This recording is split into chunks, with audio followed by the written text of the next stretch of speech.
Kenalin, nama aku Nadira. Nama aku Lydia. Nama aku Salsabila.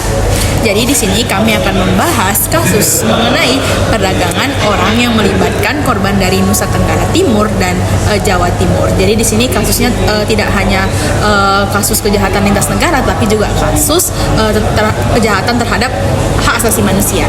Stay tune.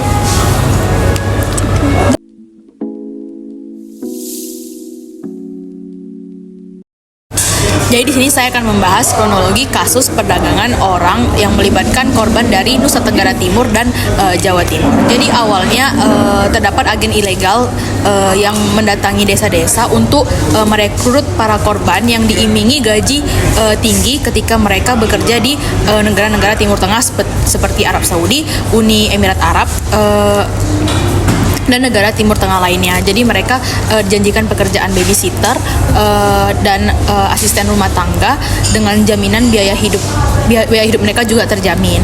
Nah, jadi mereka itu ditampung di tempat penampungan yang ilegal yang terletak pada kota Surabaya, Batam, dan Bekasi, dan mereka di sana melakukan pelatihan singkat untuk menunggu waktu pemberangkatan mereka, dan dokumen mereka juga dipalsukan agar mereka layak untuk berangkat karena beberapa dari mereka masih di bawah umur dan belum layak untuk berangkat ke negara Timur Tengah tersebut. Nah, jadi proses pemberangkatan mereka ke luar negeri itu juga tidak melalui prosedur yang resmi. Jadi mereka melalui jalur transit yang ilegal dari Batam ke Malaysia, lalu dari Malaysia ke Timur Tengah, dan tidak menggunakan visa kerja melainkan visa turis. Dan sesampainya di sana mereka langsung diambil alih oleh agen lokal, dan mereka itu di sana kerja tanpa digaji. Terus juga mereka itu di sana dapat kekerasan fisik, kekerasan psikis juga, dan mendapatkan kekerasan seksual, hingga beberapa dari mereka juga ada yang sampai meninggal.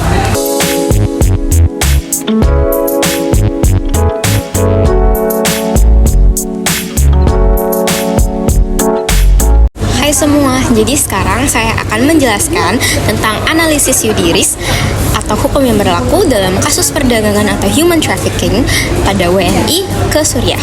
Yang pertama, dasar hukum yang dikenakan ada UU nomor 21 tahun 2007, yaitu tentang pemberantasan tindak pidana perdagangan orang atau TTPO yang bertujuan untuk mengantisipasi dan memberantas praktik perdagangan orang melalui regulasi yang jelas. Dalam undang-undang ini terdapat di dalam pasal 2 dan 4 tentang eksploitasi ekonomi.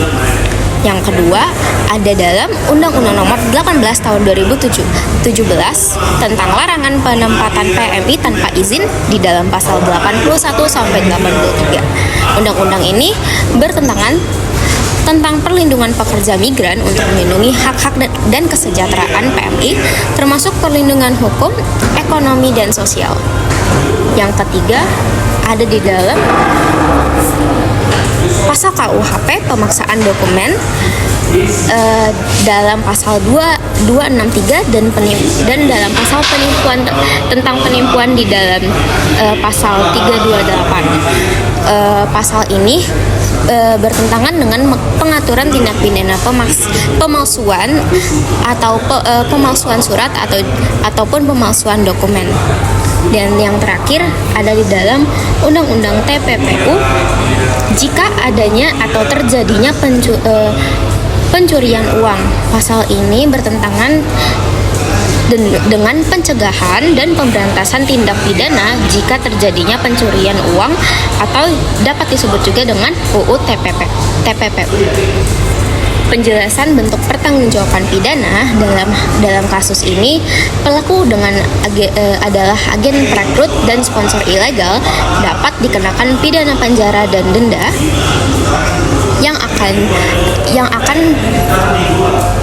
ditanggung sendiri oleh agen perekrut atau juga orang yang pelaku yang memperdagangkan atau melakukan human trafficking dalam kasus ini.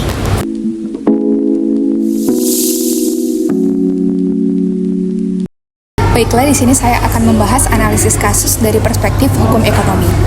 Kalau kita bicara soal perdagangan orang, banyak yang langsung terbayang pada kejahatan fisik atau kekerasan seksual. Tapi sebenarnya ini perdagangan orang ini juga berkaitan dengan kejahatan ekonomi yang sangat merugikan bagi banyak pihak, baik bagi korban, keluarga korban maupun negara. Pertama, dari sisi dampak ekonomi terhadap korban. Korban perdagangan orang ini biasanya berasal dari kalangan yang ekonominya lemah dan dijanjikan untuk mendapatkan pekerjaan yang dengan gaji tinggi di luar kota ataupun di luar negeri. Tapi kenyataannya mereka malah dieksploitasi secara brutal, bahkan mereka tidak digaji, mereka disuruh kerja secara paksa dan mereka kadang-kadang mendapatkan kekerasan. Sementara itu di kampung ataupun di desa mereka, keluarga korban itu sudah berutang sana sini untuk bisa memberangkatkan si korban. Dan pada akhirnya korban itu tidak hanya kehilangan potensi untuk mendapatkan penghasilan, tapi juga terjebak dalam lingkaran utang yang sulit keluar. Kalau dari sisi negara, ini sama juga ruginya. Negara harus mengeluarkan anggaran untuk memulangkan si korban ke Indonesia, lalu merehabilitasi fisik atau mental korban hingga pemulihan sosial. Selain itu, citra Indonesia sebagai negara pengirim pekerja migran juga bisa tercemar karena terutama jika banyak warganya menjadi korban perdagangan orang di luar negeri. Ini bisa berdampak buruk terhadap kepercayaan internasional terhadap sistem perlindungan tenaga kerja di Indonesia. Yang paling menguntungkan dari praktik ini adalah si pelakunya. Kenapa? Karena mereka mendapatkan keuntungan besar tanpa harus mematuhi aturan hukum dan membayar upah yang layak. Ini jelas merupakan bentuk eksploitasi ekonomi murni yang memanfaatkan manusia sebagai komoditas untuk mencari untung sebanyak-banyaknya.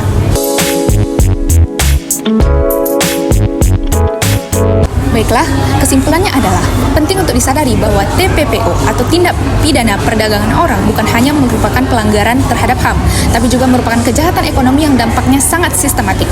Penanganan tindak pidana perdagangan orang itu tidak bisa hanya dilakukan pendekatan dan pemahaman dari hukum pidana saja, tapi juga harus dari hukum ekonomi, karena terutama untuk membekukan aset pelaku, memutus aliran dana hasil kejahatan, dan memperbaiki sistem pengawasan ekonomi informal.